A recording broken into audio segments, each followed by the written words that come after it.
በባሌ ሮቤ ሆቴል ውስጥ የተፈጸመው ዘግናኝ ሰቆቃ ሰራተኞች ምስክርነት። እንደ ባሪያ ንግድ የሚቆጠር አያያዝ፣ ዘግናኝ ድብደባና ጾታዊ ጥቃት በባሌ ሮቤ ከተማ በሚገኝ አንድ ሆቴል ውስጥ በሰራተኞች ላይ የተፈጸመው ሰቆቃ መላውን ማህበረሰብ አስቆጥቷል።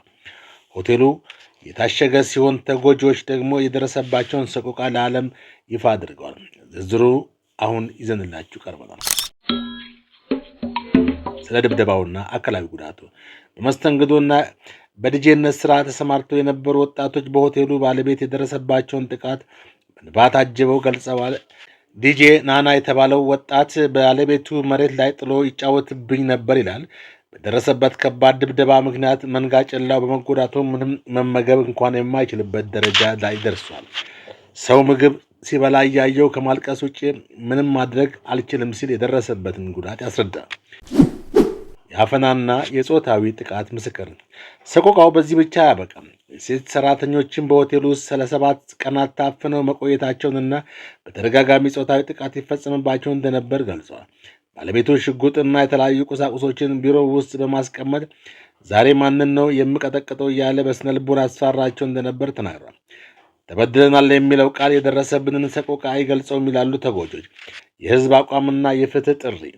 ይህ ዘግናኝ ድርጊት የተፈጸመው በአንድ ግለሰብ መሆኑን የገለጹት ተጎጂዎች የባሌ ሮቤ ህዝብ ግን ከጎናቸው እንዲቆምና እያጽናናቸው እንደሚገኝም ገልጸዋል። በአሁኑ ወቅት ሆቴሉ የታሸገ ሲሆን ጉዳዩን ወደ ሚዲያ ያወጡት ፓስተር ሶፎንያስ መንግስትና የሚመለከታቸው አካላት ለእነዚህ ወጣቶች ፍትህ እንዲሰጥ አጥብቀው ጠይቀዋል። በአሁኑ ወቅት ጉዳዩ በህግ ሂደት ላይ ይገኛል። ተአምራዊ ገንዘብ የለም፣ ተሳስቻለሁ። ፕሮፌት መሳይ ይቅርታ ጠየቀ። በማህበራዊ ሚዲያና በቤተ ክርስቲያን አካባቢ በከፍተኛ ውዝግብ ውስጥ የቆየው ሚራክል መኒ ወይም ተአምራዊ ገንዘብ ጉዳይ አዲስ መልክ ይዟል። በዚሁ ተግባር ላይ በግንባር ቀደምትነት ይጠቀስ የነበረው ፕሮፌት ወይም ነቢይ መሳይ አሁን ከድርጊቱ መውጣቱንና ይቅርታ መጠየቁን በይፋ አስታውቋል። ፓስተር ሶፎንያስ በሚያዘጋጀው ሾው ላይ ቀርቦ ምስክርነቱን የሰጠው ፕሮፌት መሳይ በጉዳዩ ላይ የሚከተሉትን ነጥቦችም አንስቷል። የተአምራዊ ገንዘብ እውነትነት። ፕሮፌት መሳይ በእውነት ተአምራዊ ገንዘብ ወደ አካውንት ይገባል ተብሎ ለቀረበለት ጥያቄ ሲመልስ እኔ ማይክ በሚይዝበት ሰዓት ምንም አይነት ተአምራዊ ገንዘብ አልነበረም፣ የውሸት ዜና ነው ማለትም ድርጊቱ እውነት እንዳልነበረ በግልጽ አምኗል። ይቅርታ እጠይቃለሁ። በዚህ ድርጊት ውስጥ በመሳተፉ ምክንያት ከቤተሰቦቹ ከጓደኞቹና ከማህበረሰቡ ከፍተኛ ትችት እንደደረሰበት የገለጸው አገልጋዩ በነገሩ መጸጸቱና አሁን ግን ከዚያ መንገድ ሙሉ በሙሉ መውጣቱን ገልጿል። አገልግሎትና የሰውነት ብቃት።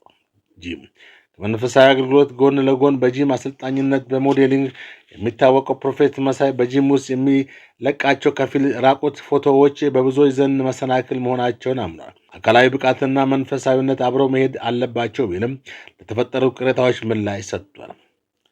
ከጠቅላይ ሚኒስትሩ ጋር የአንድ አገር ልጆች ነን።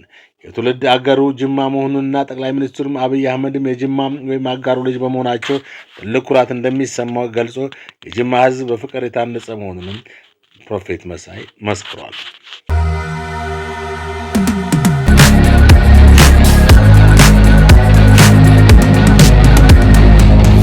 ውድ አድማጮቻችን የዕለቱ ዜናዎችን ይህ መስሉ ነበር። በሌላ ዜናዎች እስክንገናኝ ሰላም ቆዩን እያልን አዳዲስ መረጃዎችን ለማግኘት ሪያሊቲ ሚዲያን ሰብስክራይብ፣ ላይክ፣ ሼር በማድረግ ቤተሰብ ይሁኑ እንላለን። ቸር ቆዩ።